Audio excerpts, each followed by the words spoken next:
alituongoza kidato cha kwanza, nasi tulianza cha pili cha tatu, leo cha nne twaga.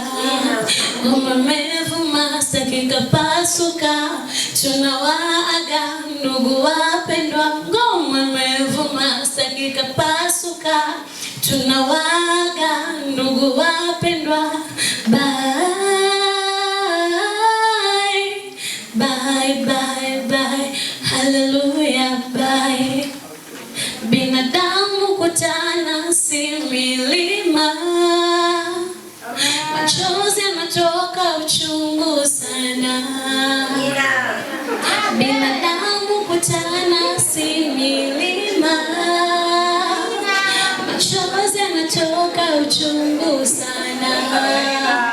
Ila msijali, kila hali na wakati wake. Kimelitupa mbali, hatuonani, rohoni pamoja. Imevuma sitaki kapasuka, tunawaaga ndugu wapendwa. Ngoma imevuma sitaki kapasuka,